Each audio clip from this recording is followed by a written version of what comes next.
Ement from Chase Podcast. Hope you guys are having a great day. Today on the podcast, we have Nate Riggs, and he's a top broker associate for Someday Homes Realty in Jacksonville Beach, Florida. He specializes in residential listings and has a passion for educating younger generations on the benefits of homeownership and the pitfalls of consumer debt. Nate, welcome to the show. Hey, thanks, Ryan.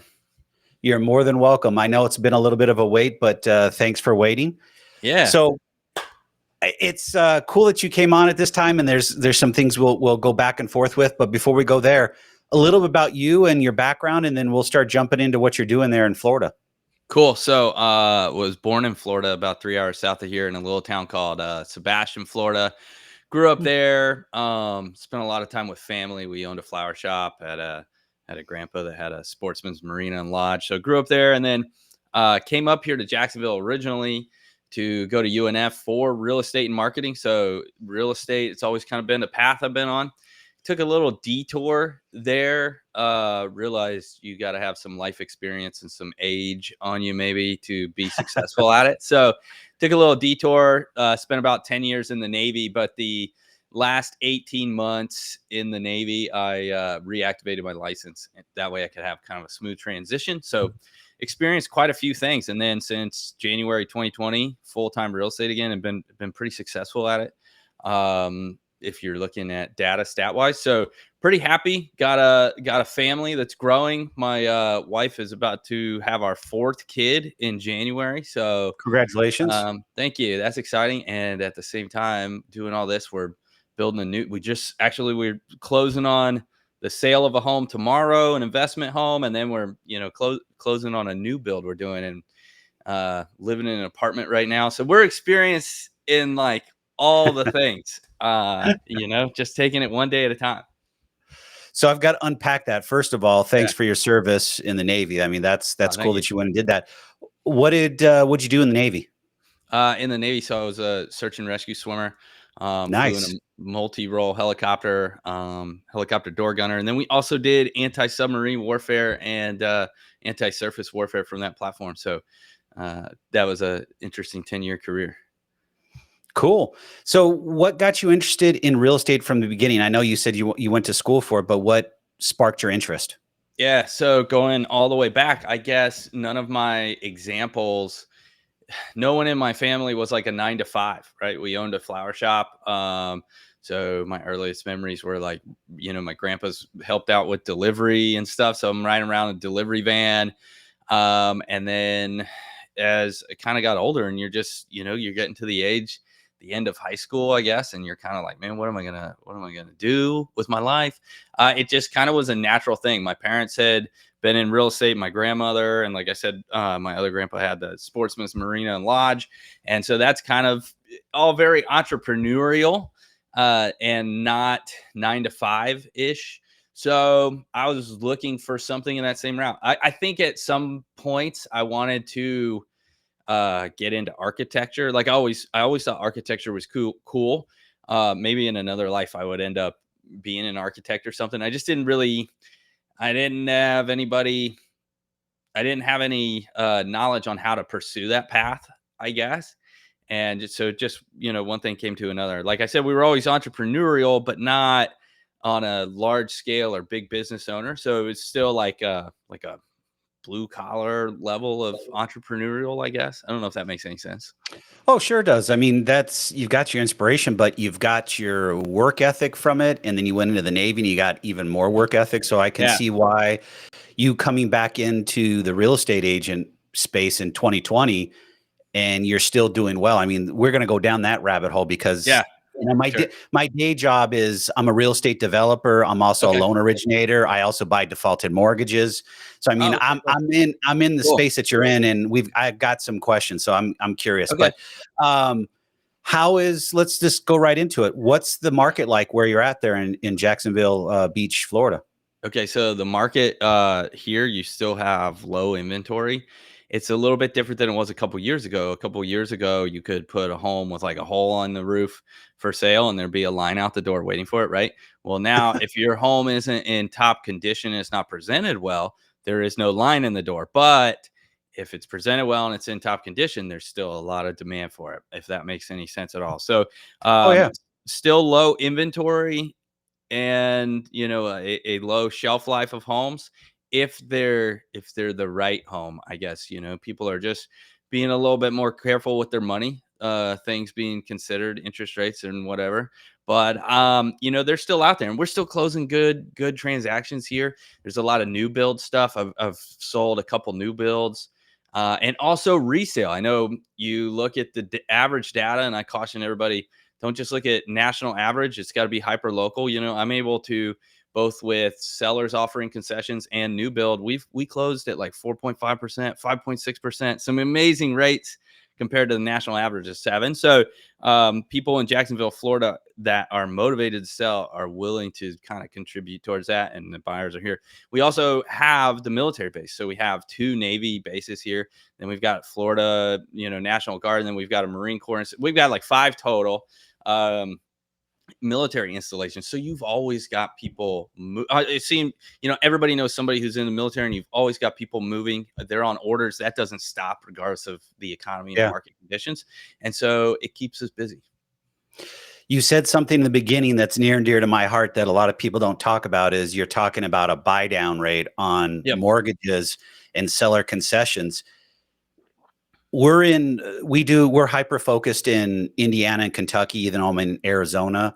But in those markets, in Southern Indiana specifically, you'd be amazed how many realtors don't understand what a buy down is, seller concessions, and how that works. And when I'm going to back up and I'm going to ask this question, and this is directed to you, so you can really, for your market, is what got you so focused, or what brought you into that space of buy down? Because it's not in realtors conversations, even out here in Arizona. When I talk to, I'm literally in a somewhat newer development, and Toll Brothers is here, and they have 8 houses standing right now, and they've listed them with resale agents. One resale agent is literally lowered the price $35,000 in a week. And I'm like, why would you do that? Your client is Toll Brothers. They can get a buy down. She's like, what's a buy down? Do you know what a seller concession is? I mean, it's tough for me to understand and relate to that as a 1 builder and 2 a loan officer. Yeah. So I agree with you. I see that a lot too. So I take myself pretty seriously. And what I mean by that is compared, without comparing yourself to other real estate agents is tough, but we go a little bit deeper. I view it from a perspective as if I'm a financial advisor for somebody. This is a big deal for everybody. When you're in the industry, it can get a little monotonous, or you do the same thing, so you can be desensitized to how big a deal it is that somebody's committing to pay back $300, $400, or $1 million to the bank, whatever that loan amount happens to be, right? But it's a big deal. That's a big part of their financial world. So I like the data, and I like the research, and the contracts and the wording. I love all that side of it naturally, and so it kind of lends itself. I think the biggest part of my day is when I'm up in the morning, like checking the news articles, checking some training articles, whatever it is. And then that way I'm able to bring that as a valued asset to the client, more than just, hey, I'll meet you at a door and open it up and we'll write a contract. There is, and real short, I guess there is some difference in the way I do my business, even running it that way. I'm not the agent that buys leads from one of these top websites that, people say, hey, I just want to go see this house, and they meet in the driveway for the first time. For me, it starts with kind of a consultation call that's short, that schedules a second consultation that's long, and then we're actually going through the whole process and doing it and linking them with lenders. I work closely with lenders. I've worked very hard to sort out lenders that I like. It took me like 2 years before I would give out the name of a lender to people as a reference, because I'm not easily convinced that that's the right person. I want real winners on the team. And so, yeah, I mean, I guess just taking it seriously like that. And a lot of people will tell you the barrier for entry is really low into this industry. You can take like a 1-week class, and you're there, but that doesn't mean that, you're a quality agent or lender or broker or whatever it is.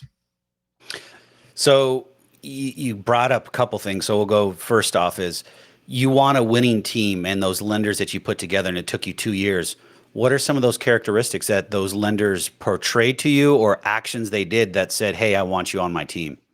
Okay. So, you know, finding the right balance of information is one. Sometimes lenders want work from an perspective of, hey, I want to cover all the bases here. And sometimes they will spook people when you're like, hey, there's really no issue. He's just telling you something could go wrong if this, so like the right level of information, being able to speak customer versus speaking, you know what I mean? Just the financial side of it. Lending Like, ease, yeah. yeah, like my CPA. I started taking an accountant class at college to learn, and then I was like, I already pay a CPA and this is over my head, so I quit. So I trust him. So same thing from the lenders. Got to be able to communicate on the customer's level. Also understanding the guidelines and the regulations. I've had some where, hey, there's a funding fee on this person, but they're exempt. Oh, well, it's automatic. Okay, I understand that maybe your system is automatic, but what it's I'm telling you, I know what the guideline is, and your automatic system is wrong. So who are you going to talk to? See, some lenders are able to say, hey, I know that this got kicked back automatically and it's incorrect. I'm going to take it to the next level and make sure it's right for the customer. That's a huge one too. Not just because I know there's so much stuff that's plug and play, but you really got to know the guidelines and the instructions to know whether that plug and play stuff is giving you the right results. But how, I guess there's a little bit deeper because I'm going in, not just for me, but there's other people that listen to the podcast that are loan officers and they want to build relationships with realtors. Is how do you build that relationship that you're as a loan officer? I mean, I'll one example for me is I try to provide value. And the value is I never pitch you when I have that first conversation. It's about getting to know you personally, if you're willing to open up, because some people aren't. And I just want to have that conversation. That's also true. But the biggest challenge is, and this is just me from my personal perspective, and this is just me, realtors don't pick up the phone. Yeah. They literally do not pick up the phone. So you text them and you get a response and it's like, okay, I got that. So there's a few realtors that I go after that are local to me that I've been trying for probably about a month or so. And you know how I got them to pick up the phone? As I sent them a shoe in the mail and saying, I'm trying to get my foot in the door. Okay. All right. It's different. But that's what I'm saying is it's crazy that you can't try to build a professional relationship with somebody or even just a relationship in general. That's what I'm trying to talk about is we're talking about chasing happiness, but are we happy in the roles that we're in, and how do we balance those roles out? Yeah, those are good. Yeah, it's tough. So part of it is, so people do screen their calls a lot, and I'm pretty good at answering my phone. It's one of the things that I think leads to our success. And so that's crucial. But as far as the relationship goes, yeah, it's important. I view it that way too. And most of our growth, obviously, also is organic growth and through lenders. What I love, a lender I've been working with closely who did my transaction as well. Just the ability for me to, hey man, I'm going to apply to these 3 other places. And then I'm going to sit down with you and I want to go line by line on all the loan estimates and explain it to me. Where I've had some in the past just say, oh, they're just moving money around and it looks the same. And I'm like, yeah, but the cash to close is actually more with you. So can you explain? Oh, well, they just made it look like that. And I'm like, okay, I don't just want the sales line. Explain it to me. Why is that? Because you're telling me yours is better, but your cash to close is more and your interest rates. I'm like, nothing. Those are the things people care about. And nobody cares about what's in box A or B or C. It's that cash to close line, that monthly payment line, the interest rate. Those are the numbers that they're seeing. When I say talk consumer, so I've got to have not only that relationship, but you're right, where I can pick it up and say, hey, can you go with this? And a person that's confident and comfortable enough to actually go, okay, well, let me break down box A then. And then let me break down box B and see how they have this here. And this is what I have here. Now mine's more here, but if you come over here, you can see where we're giving you this credit, right? So like I take the time to actually know this. And that goes back to like the knowledge level and the truth level and the experience level versus just like, here's the standard sales script response. And I like that. So I had, and I did have another lender that I was working with. So I am not, obviously I can get a good read on people, but I'm expecting the lender to be my like, hey, listen, like, you know more about this. I'm good on the phone and I'm good at the relationship building and I got the people here, but I need you to help me get them across the finish line. Like I had one where I would send him people like, leads or people in my sphere that were like, hey, I'm thinking about buying a house. And I sent them to him. And if they weren't pre-approved, he'd like get mad at me about it. And I'm like, bro, like he's like, well, here's how you can pre-approve. I'm like, well, no, that's kind of your side of the table. Like, that's why I'm bringing them to you to see, or if they're not, what program are we getting them on so that they are approved in 6 months or a year? Like, let's do that. Not just like immediate business of today, That's work, unfortunately. And I know some loan officers that are that way, and it's like, man, come on, man. It's like, get it together. I mean, it's both sides of the street, and I get it, but it's relationship building for me, and that's where I don't consider myself an extrovert, but I'm pretty close, and I would say I have no problem talking to anybody, anytime, anywhere. But man, if you're in the business and you're not picking up your phone, how are you making any money? How you get? They don't. They do. What's the average? Is you look at it number wise. The average agent does 6 to 8 transactions a year. That's the average. Like, how do you? I don't know how you eat off that. I do.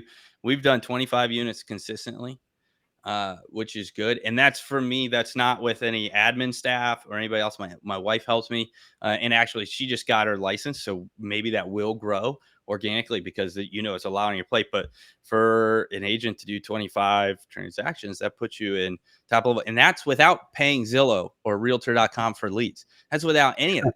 That's just working. I'm serious. It's nothing. My biggest expense is my CRM. Yeah, and I'm with you. I'm so for that. And I hear these people talking about buying these leads from Zillow and Realtor and how much they're charging them, and they're garbage leads. Yeah, I heard something in the matter of 170 million leads were sold last year through Zillow. Yeah, and that's what I'm talking. I kind of touched on it earlier, but what the model for that? Here's the model for that. You spend thousands of dollars in your zip code with Zillow.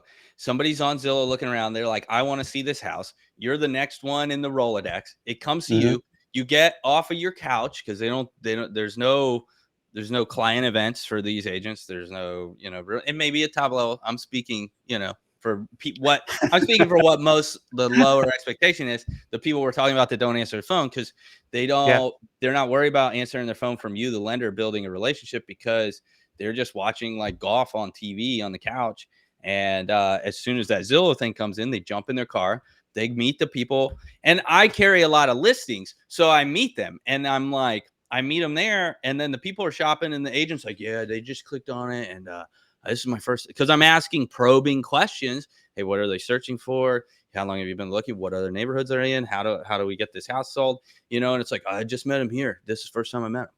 And then you get the offer from him, and you're like, on one hand, you're like, man, like, you literally and then they don't ever call them again. I don't know. To me, I put people, I have a VIP group and then a core advocate group and then just an all-time sphere group. And then there is just kind of a lead group. So I literally have people in 4 different, my database in 4 different categories. And then these 4 different categories are getting a different level of like, how many times a year am I going to physically eat dinner with them? How many times a year am I going to call them? How many emails am I going to send them? Who's getting the Christmas card? Who's not getting the Christmas card? Right.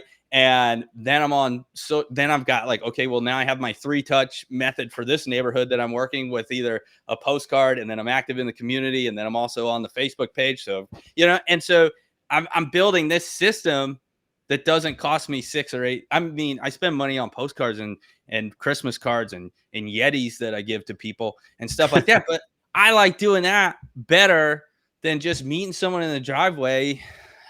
I don't know. I get it. And not having a relationship. So, I like, and what's great about that too is, you asked a question on here and you said, well, how's the market in Florida? Well, that's the same question I get from these people when I call to say, hey man, last time I called you had this thing going on at work, and how'd that go? Did you get the opportunity? Did you get the right, whatever, or your family was going on this trip? How was that trip? And this and that. And these are like the basics. These are basics 101 that most people don't want to do. And it could probably transcend to like different industries, even not just our Yes. industry. But like, guess what happens when I make that call? Oh, that was good. That was good. That was good. How's the real estate industry? So it's not like I don't have to call with this, thing. And if they don't ask me, I've told my dad's out with me sometimes, and I'll ask a question like, hey, how long have you been working here? This, that, the other.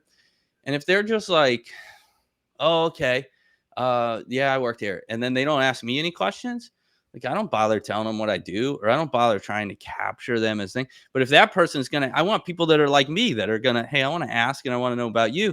And so I kind of taught my dad that. I was like, look, if I go in and I meet you, introduce me to a friend, and I start conversing with him, asking him about his work, and then he asks me about my work and shows interest, that's obviously somebody I want to exchange numbers with and start building that relationship with, that someday they may be a client. I may get the opportunity to work for them if they hire me.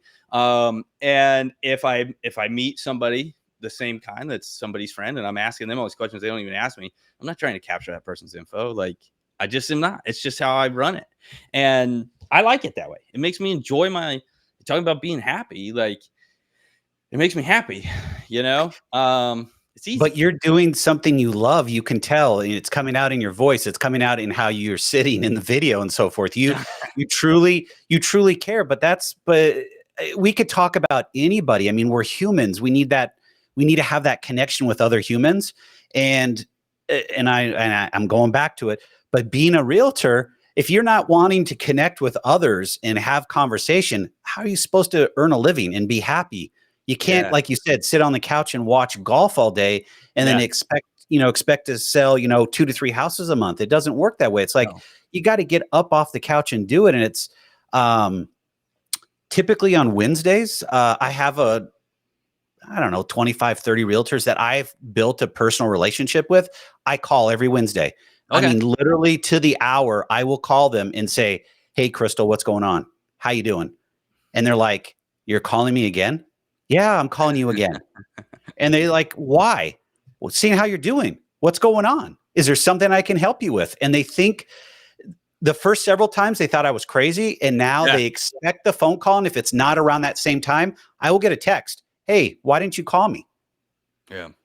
Well, and that makes sense. And then once you get to a level where you're doing 2 to 3 transactions a month, that weekly call is really important, because it may be an every 30 days call, because you're checking in. Hey, where are we at on this transaction? Did so-and-so do their DocuSign? Oh, they didn't do it. You need me to get on them and tell them to sign. I got to work with you that way too. Like, and that's what an agent should be doing. Hey, I know the deadline for this loan app was 5 days on this contract. Did they do it? Today's day 4. No, they didn't. Okay, well, let me call my client, the buyer, and tell them they need to do your paperwork today, or else the deal's off here or in jeopardy. So you definitely have to work together. So relationships all around. And you're right. And I like that. To me, so sometimes people, like, I'm always like kind of counterculture. It's kind of interesting. Like, even when I was a search and rescue swimmer, which I never told people. Like, people were like, what do you do? And I didn't want to I was like,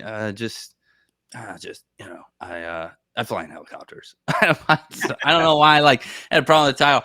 I almost have the same problem with real estate, when people are like, what do you, I never would say the word realtor, even to this day. I've never said the word realtor. And I think part of it was a lot of people in the industry go around, and every opportunity they get, I'm a realtor. Here's my car, handing them out at funerals and weddings and stuff. And you're like, okay, that's not the time for this for me. So that was part of even taking it to the next level. I need that broker associate. I want to set myself apart from, and Shauna and me thought about starting our own brokerage, but then we met Matt Roberts, who's the managing broker here. And, everything that I had a vision for, he was like a step ahead of me. And so all it took was for me to shelve my ego and partner with him. And it saved us a lot of work. Right. And a lot of overhead. We save money that way. So it worked out great. Like, shelving your ego can be, that my name's not on the sign, or the name I picked out isn't on the sign, but now I'm here. And it's a small company. There's only 8 of us total. Mm-hmm. 2 other guys were prior rescue swimmers like me. So we, flew together and did other stuff. So now we're here. And actually, my wife, Shauna, was a structural mechanic on F-18s, and so she's one of the 8 as well. So like it's very cool. Not that it's a military, it's not really my identity by any means, but like you said too, that's another thing. Like getting up and going to work Monday through Friday, pretty easy for me after doing that. And sometimes I do one holdover is giving myself too much busy work. Like so I've caught myself at the office now on a, like when things are running smooth. Now, if you come in at 7, I like to come in at 7. I bet most agents you talk to aren't here at 7, are they? So I couldn't get a hold of one at 7 a.m. if my life depended on it. I'm sorry. Okay. So that, all right. Now that's a frustrating part too, but it works because I like to come in at 7. This is ideal. This doesn't mean I'm hitting this every day. This is just my ideal, right? And I think chasing half of this, we'll talk about this. And stop me if I'm like just going too much and you need. This is about you, man. You can flow all you want. All right. So this is important because, you know, if you follow too many gurus or too many coaches or too many Gary V's and Tom Ferry's and everybody online, and my brother struggles with this some, so if he's listening, I don't know, and I try to coach him on this too. Okay, listen, all those guys are telling you do this, do this, do this, do this, and if you're listening to 7 or 10 of these guys, and you're trying to create your perfect, you're going to kill yourself for one. So I'm like, hey, I got one. I'm gonna pick one. And I'm gonna unfollow. I'm not on Instagram. I'm not on YouTube. I'm not following. I like Tom Ferry's approach to real estate, so I follow that one guy. I don't mess with all the other ones, and I don't try to incorporate Robert Kiyosaki and Dave Ramsey and all of these guys and Grant Cardone. I can't listen to all of them. I'll jump off the bridge because it's impossible. So I do time block and I create a perfect day. And if I don't stick to that day, okay, I'll get it tomorrow. And then you kind of strive for that. It's never going to turn out. But if I can get here at 7, that gives me an opportunity to clear out the email inbox, respond to all the emails, set myself up, and then this is stats and data. From 8 to like 9:30 is the best time to get a hold of your new leads. So if you do have a system where you got leads coming in, you need to call them that early. It feels a little awkward at first. You're like, 8 a.m. call this person. I don't know, but the data's there. I got a sheet that like Harvard had, and they did like a 3-year study and 150,000 phone calls, and it's like that's your peak time. Well, when is the drop off? Like noon to 3, when most people are in there, finally wake up and decide to call their leads back, and they're like, well, they never responded. Well, why? Because it's the worst time to get a hold of them. And then the next part is 4 or 5. But if I can get in here and from 8 to 11, I'm hitting those. By 11 o'clock, I'm doing my social media posts. And at noon, you're like, I already worked a 5-hour day. And to be honest, you know, the old 40-hour, there's some arguments out there that the old 40-hour work week isn't really necessary anymore. You know, technology has sped things up, and AI and different tools that we can use. So really, as long as I don't have an appointment, or as long as I don't have an inspection to go to or something else, that 5-hour day, that most important work of my day is done. And I meal plan. My buddy, he brings the meals every Monday and puts them in the fridge at the office so I can eat. And then I can go to the beach and wait for those other agents to return my phone calls and talk to them while I'm there. And that's usually how the day goes. And then we pick up appointments and other stuff. The hardest thing to follow this is like, this will cause you to get busy. And so what'll happen is you'll have photographers having to go to houses. You'll have inspectors needing to go to houses. You'll have closings, and the title company will schedule a closing at 9 a.m. and it'll just blow your morning. So what are you going to do? Cry about it? Or like, no, just good. You know what I mean? That's why I say it's not going to be perfect. But on a day like today where I didn't have any appointments, I was here. You're here and you're doing the work. And then by this point, I could wrap up with you. And if nobody's calling me back, I can do some other, like, hey, there was some good training that got put out. This afternoon's a good time for me to sit here and watch it and learn it. And I think that keeps me happy. Just having that plan. But you're structured, and that's really good, and that works for you. And that's, I guess we can get to some nuggets here. Okay. If there was 2 things that you could tell loan officers and realtors, or anybody that's self-employed entrepreneur, what are 2 things you could share to be successful in their roles? 2 things.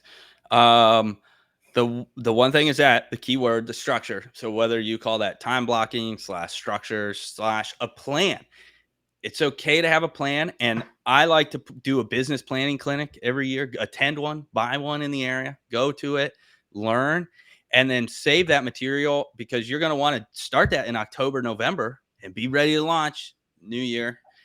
And then by June, you need to take a week off from the production and sit down with that in like June and be like, what have I been doing good? Going back to Tom Ferry, he called it like your playbook. Like, what plays am I running that are scoring touchdowns, and what plays am I running that are just killing me every time, and kind of reevaluate it there. And it's a good kind of, oh man, I was really shooting from the hip in this area and I drifted really far from my plan. That's the first one. So get a plan, do your best to stick to it, check in with yourself to review it and see how you're doing. The next one, I would say forget about hours. So just like you came up with a plan, don't incorporate like mine doesn't really have hours. I don't know. You feel like you work all the time, but really you don't need to work all the time. Like, you don't need a 48-hour workday. When I first got back into this and was going to train, they're like, if you want this to be really successful, you got to work 50 hours a week. Maybe it depends what industry. Maybe you don't. Maybe you don't have to. And maybe the rest periods in your life are just as important to creating the energy for the productive periods of your life. And if you don't take the time to rest in the afternoon and hang out with your kids and family and do all that stuff, then first of all, what's the point? But second of all, you're going to burn out. So rest. A plan and rest. Plan and rest. So when you got back in the industry in 2020, how did you start out? Cold calling, texting, door knocking? Because that's where we're at today. Think about it. And correct me if I'm wrong. We're at a point of a reset in the market. Doesn't matter if you're a realtor, loan officer, whoever you are, developer. You've got to be building your base today, because rates are not going to stay the way they're at. I'm just going to be honest, because the system's going to crash at some point. You cannot keep rates the way they're at and expect everything to stay together. So at some point, there's going to be some type of refi boom. There's going to be some type of event that's going to happen. Okay. What should we be doing today to prepare for that? And or better yet, let's go back. How did you start in 2020? What were you doing to get yourself going? That's good. All right. So I looked at 5 lead sources, 3 main lead sources, and then 2 secondary. So 3 primary. And really, when you're new in anything, your number 1 lead source should be your sphere. Mm-hmm. That's it. And I had a pretty good sphere because I built it over. Now, not everybody comes from industries or life. And that was part of the problem when I was younger. At 20 years old, you don't have a very strong sphere for real estate. You just don't. Well, your friends, parents, and you're not real confident about them. They just watched you grow up. Like, you're not confidently selling them a product.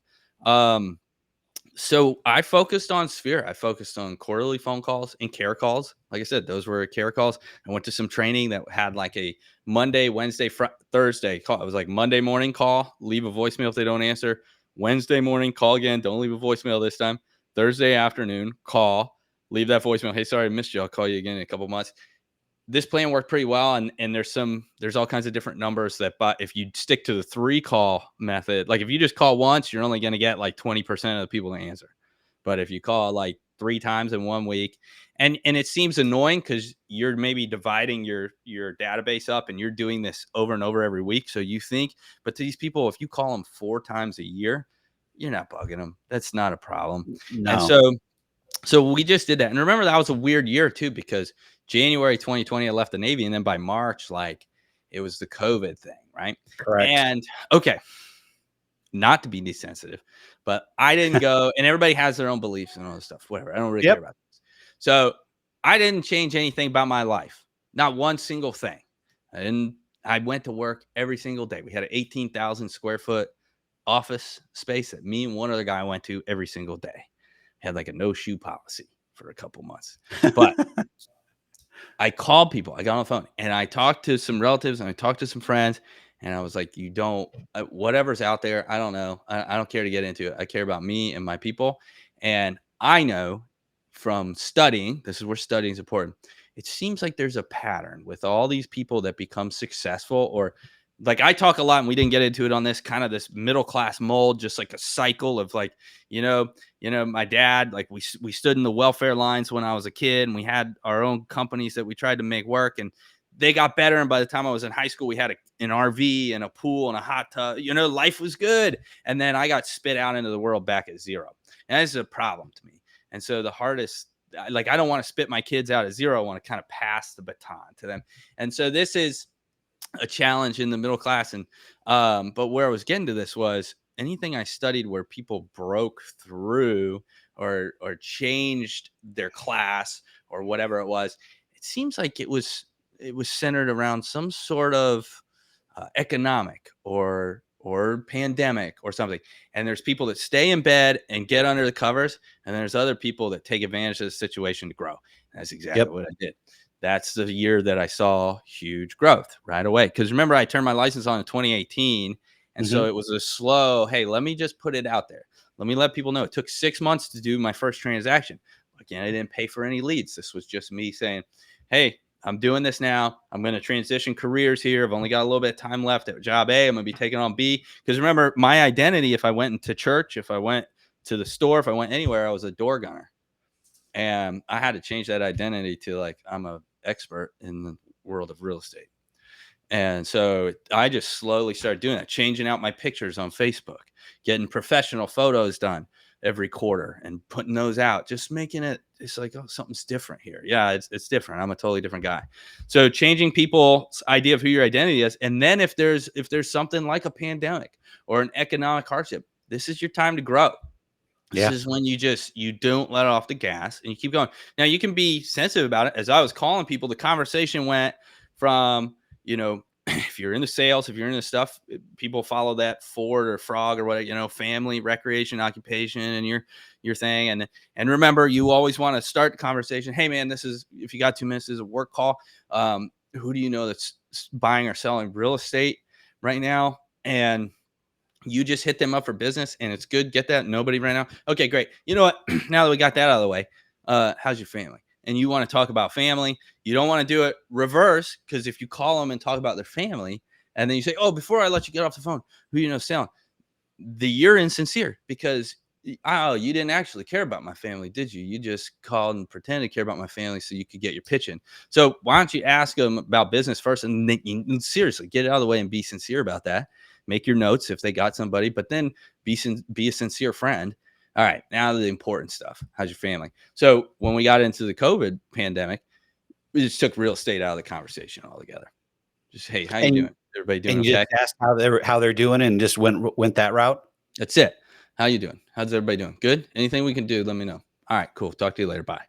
And I don't know that I ever put real estate back into my calls.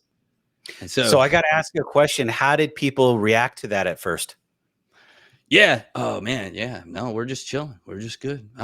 Nothing's really changed for us. This, that, the other. Oh, so-and-so, just had conversation, and that was it. Maybe they appreciate it. I don't know. There's always silent. So you get, like, I get a lot of business from, and I don't know how much time we have, Ryan. We got a few more minutes. We're okay. Unless you got to go, we can keep on going. We're good. This is good. So even on Facebook, people say, oh, I don't have I'm not viral. I don't have 40,000 followers. I don't have 1 million followers. I got 1,400 followers on Instagram, 1,400 friends on Facebook, but they're all people that I was trying to purge it the other day. And I told Shauna, my wife, I was like, I actually know all these people. So like, I only got rid of like 5 people. Well, that's part of my sphere. A lot of times, here's how I get business.